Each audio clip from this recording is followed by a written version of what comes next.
melanjutkan materi berikutnya, yaitu estimasi parameter dan uji hipotesis. Estimasi parameter pertama yaitu kesalahan standar atau standar error atau error standar. Standar error dan standar deviasi sama-sama mengukur variabilitas. Standar deviasi sudah kita bahas pada materi sebelumnya. Apa perbedaan antara standar error dengan standar deviasi? Yaitu standar deviasi menggambarkan variabilitas dalam satu sampel. Baik di sampel A, sampel B, atau sampel C. Sedangkan standar error memperkirakan variabilitas di beberapa sampel populasi. Artinya variabilitas lintas dari sampel. Masing-masing parameter tersebut memiliki formula sebagai berikut. Untuk standar error ada dua kemungkinan, yaitu dua kondisi. Pertama, jika parameter populasinya diketahui atau memiliki standar deviasi untuk populasi, maka formulanya atau rumusnya adalah sebagai berikut, yaitu standar deviasi populasi, standar deviasi dari populasi dibagi dengan akar dari banyaknya elemen dalam sampel. Kondisi yang kedua untuk standar error yaitu jika parameter populasi tidak diketahui. Memiliki formula yaitu standar deviasi dari sampel dibagi dengan akar dari banyaknya elemen dalam sampel. Parameter yang berikutnya yaitu interval kepercayaan atau confidence interval, merupakan min perkiraan atau min taksiran ditambah dan dikurang plus dan minus variansi dalam perkiraan tersebut. Hal ini adalah rentang nilai yang diharapkan dari perkiraan atau taksiran atau estimasi jika kita melakukan pengulangan pengujian dalam tingkat kepercayaan tertentu atau confidence level. Confidence atau kepercayaan dalam statistika adalah cara lain untuk menggambarkan probabilitas. Misalkan jika kita membuat confidence interval dengan tingkat kepercayaan 95%, kita yakin bahwa 95 dari 100 kali perkiraan atau estimasi akan berada di antara nilai atas dan nilai bawah yang ditentukan oleh interval kepercayaan. Tingkat kepercayaan yang kita inginkan biasanya 1 dikurangi dengan nilai alfa yang akan digunakan dalam uji statistik. Karena formulasinya adalah untuk tingkat kepercayaan sama dengan 1 dikurang A. Jadi jika kita menggunakan nilai alfa untuk p-value lebih kecil dari 0,05 sebagai signifikansi statistiknya, maka tingkat kepercayaannya adalah 1 dikurang 0,05 atau sama dengan 0,95 atau 95%.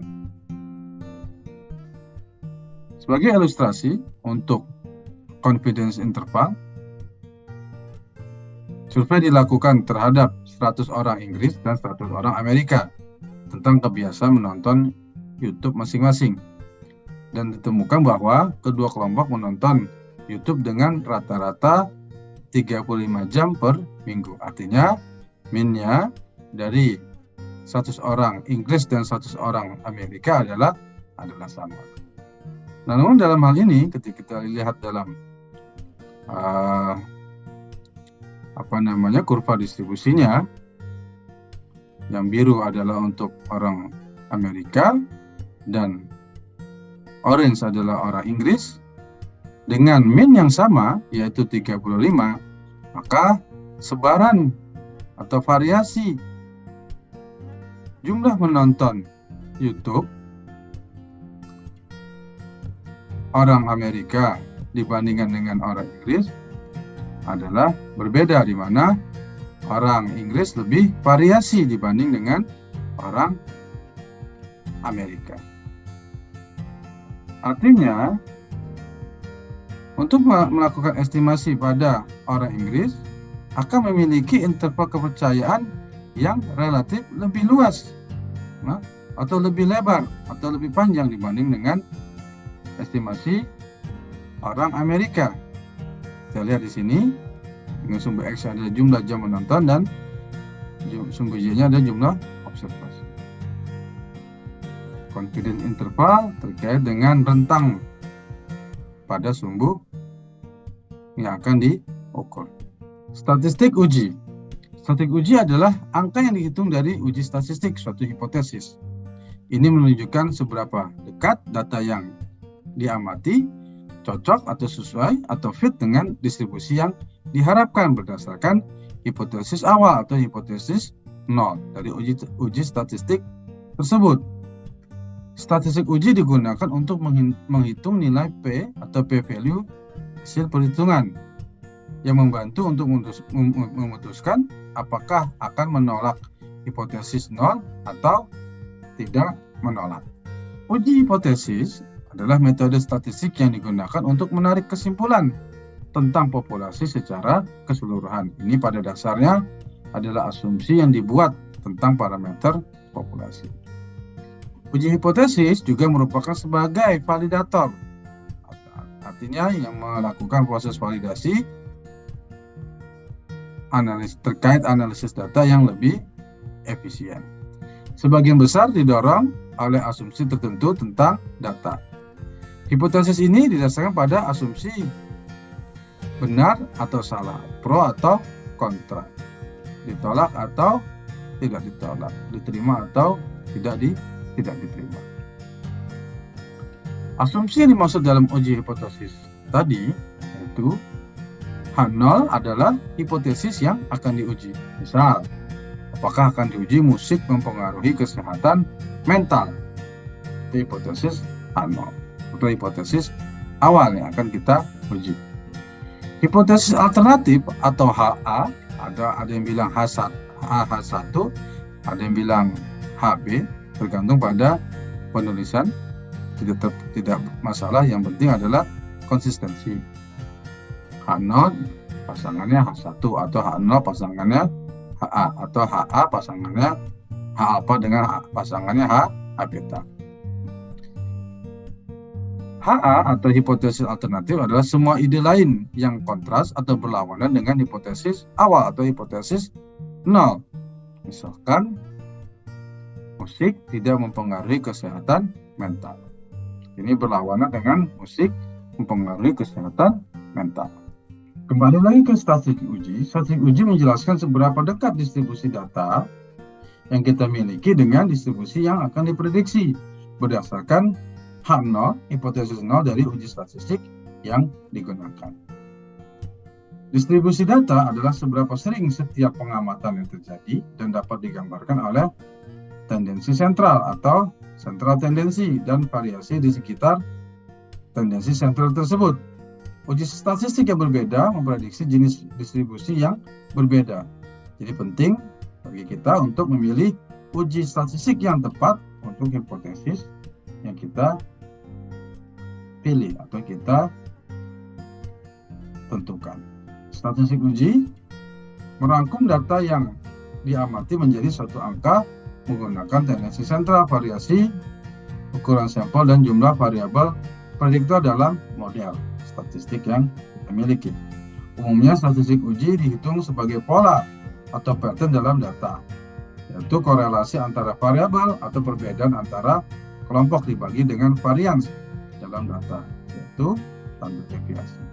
Nah, statistik uji, ada beberapa jenis statistik uji, dan masing-masing adalah hipotesis nolnya dan hipotesis alternatif, dan uji statistik yang menggunakan pertama untuk statistik uji t-value, maka H0-nya adalah mean dari kedua kelompok adalah sama. Alternatifnya adalah mean kedua kelompok tidak sama.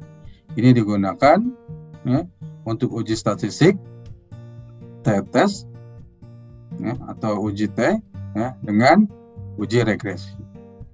Untuk z-value adalah mean dari kedua grup adalah sama untuk H0-nya, HA-nya atau H alternatifnya sama juga dengan t-value, sedangkan uji statistik yang menggunakan adalah z-test.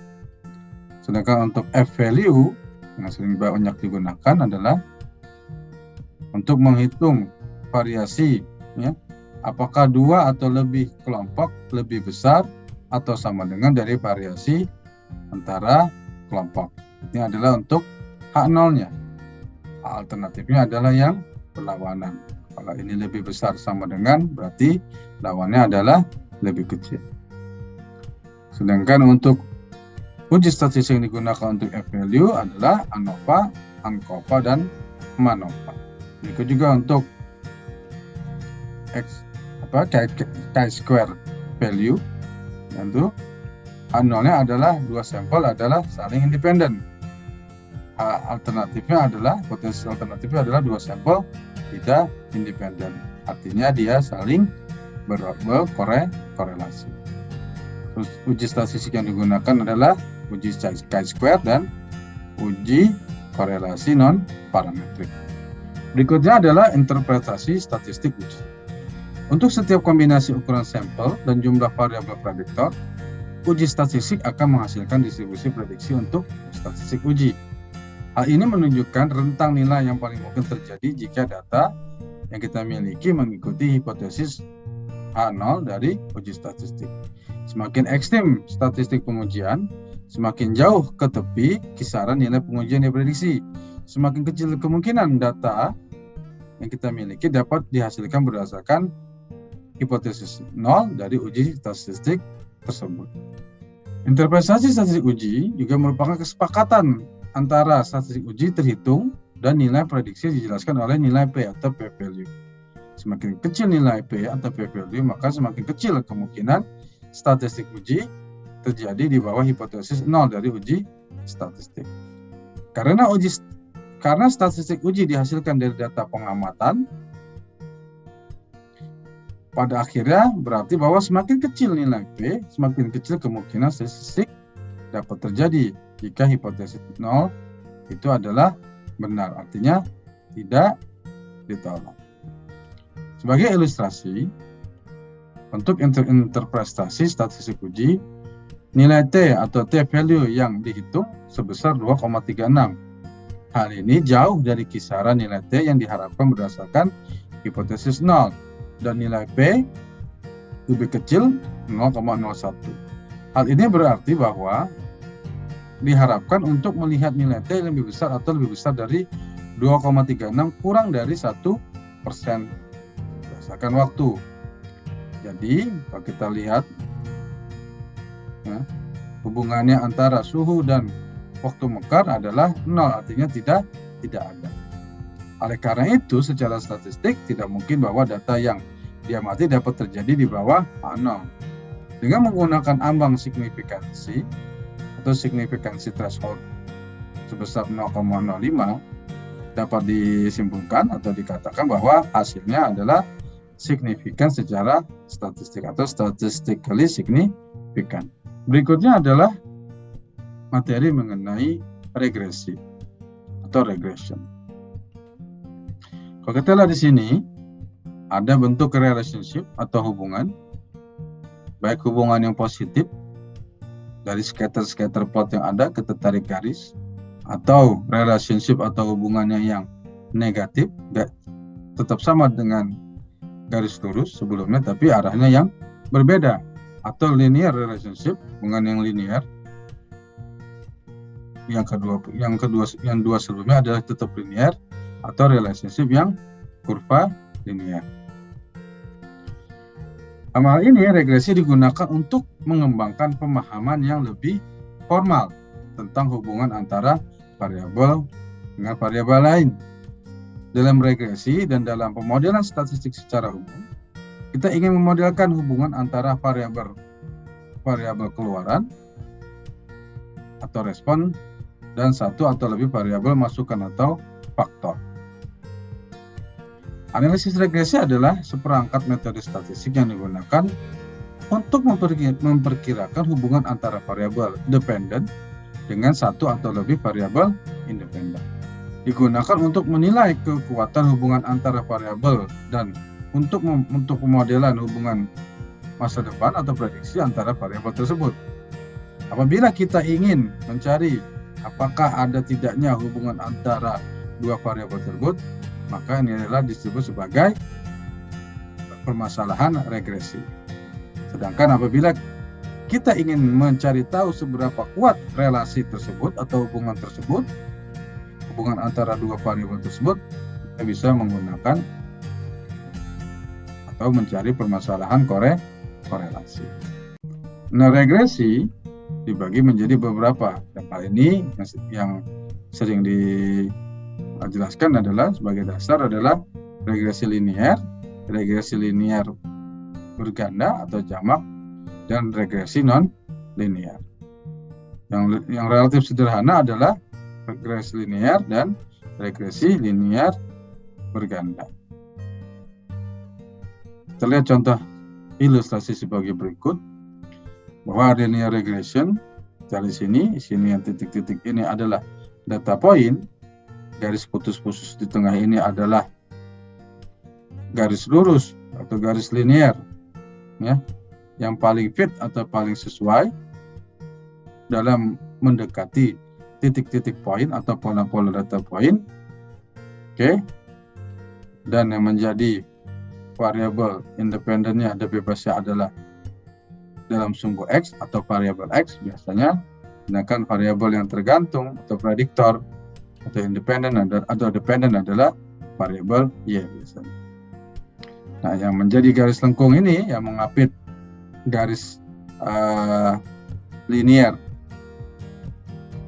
terhadap dengan titik-titik data atau data point, ini disebut sebagai garis kepercayaan atau confidence band.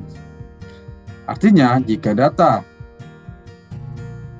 yang ada atau data point yang ada terletak pada luar dari garis ini, baik yang di garis sebelah kanan atau sebelah kiri atau bawah dengan atas, maka 90% kita meyakini ada sesuatu yang khusus atau spesial. Atau bahasa lainnya adalah kita yakin bahwa data point yang berada di luar garis ini merupakan sebagai data pencilan atau data outlier.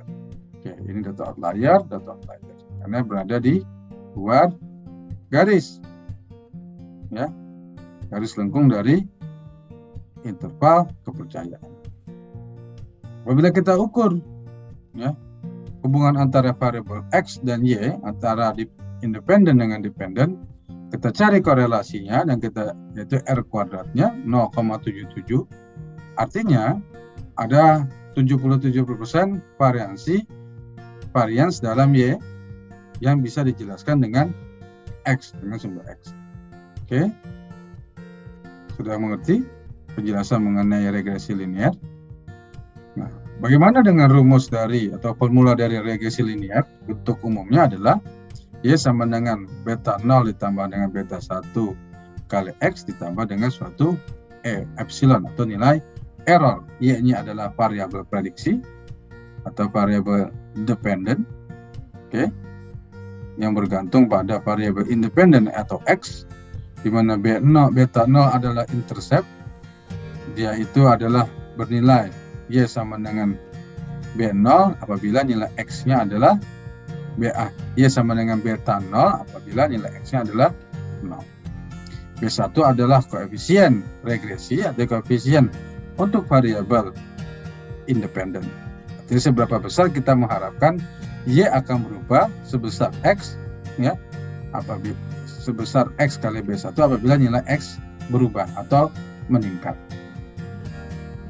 E adalah kesalahan estimasi atau estimation error. Artinya, seberapa banyak variasi yang ada dalam estimasi koefisien regresi. Berikut adalah ilustrasi regresi linear sederhana. Apabila kita seorang peneliti sosial yang ingin melihat hubungan antara pendapatan atau income dengan kebahagiaan atau happiness. Kita lakukan survei untuk 500 orang yang pendapatannya berkisar dari 15 juta hingga 50 juta. Dan meminta responden tersebut untuk memberikan checklist atau peringkat atau level kebahagiaan dalam skala 1 sampai 10. 1 paling rendah, 10 paling tinggi, paling bahagia. Dalam hal ini variabel independen adalah pendapatan, dan variabel yang dependen akan kita ukur adalah atau kita prediksi adalah kebahagiaan, di mana kedua variabel ini adalah kuantitatif, sehingga kita dapat melakukan analisis regresi untuk melihat hubungan linearitas antara pendapatan dengan kebahagiaan. Kita menduga apabila pendapatannya adalah besar, maka dia akan lebih bahagia. Apakah seperti itu? Nah, ini akan terjawab dalam penelitian yang lebih dalam dengan data-data set yang lebih banyak.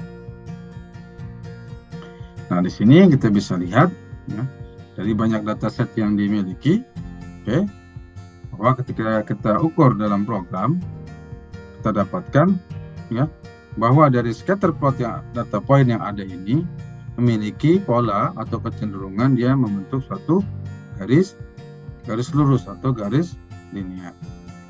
Dan kita dapatkan fungsi regresi linearnya yaitu Y sama dengan 0,2 ditambah 0,71 X.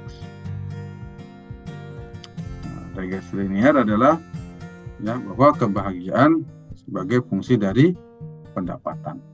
Kebahagiaan merupakan fungsi dari pendapatan. Diharapkan pendapatannya menaik, bahwa kebahagiaannya juga akan menaik. Dan penelitian ini adalah kontekstual atau situasional atau berdasarkan geografis atau kebudayaan masing-masing responden atau target survei. Nah, untuk melakukan regresi linear sederhana, kita memerlukan beberapa asumsi. Di antaranya 3 yang sering digunakan yaitu homogenitas variansi atau homoskedasticity, yaitu ukuran kesalahan dalam prediksi yang dilakukan tidak berubah secara signifikan di seluruh nilai variabel independen. Yang kedua, independensi pengamatan. Pengamatan dalam dataset dikumpulkan menggunakan metode pengambilan sampel atau metode sampling yang harus valid secara statistik dan tidak ada hidden relation atau hubungan tersembunyi di antara observasi atau pengamatan. Data yang ada diharapkan mengikuti atau diasumsikan mengikuti distribusi normal atau istilahnya adalah memiliki asumsi normalitas. Ada juga asumsi tambahan untuk regresi linear sederhana ini adalah hubungan antara variabel independen dengan dependen adalah linear. Itu garis yang paling sesuai melalui titik-titik data atau data point adalah garis lurus, bukan kurva atau semacam faktor pengkelompokan. Namun apabila data yang kita miliki tidak memenuhi asumsi homoskedastisitas atau normalitas, maka kita dapat menggunakan uji lain yaitu uji non-parametrik seperti uji peringkat Spearman atau Spearman rank. Regresi linear yang berikutnya adalah regresi linear berganda atau multiple linear regression yang digunakan untuk memperkirakan hubungan antara 2 atau lebih variabel bebas dan 1 variabel terikat. Kalau sebelumnya adalah hanya 1 variabel bebas dan 1 variabel terikat atau dependent. Regresi linear berganda ini digunakan pada saat kita ingin mengetahui seberapa kuat si hubungan antara dua atau lebih variabel bebas dan satu variabel terikat. Misal, kita ingin mengukur bagaimana curah hujan, suhu, dan jumlah pupuk yang ditambahkan mempengaruhi pertumbuhan tanaman. Pertumbuhan tanaman adalah variabel terikat, curah hujan, suhu, dan jumlah pupuk yang ditambahkan adalah variabel bebas atau independen. Jadi ada satu variabel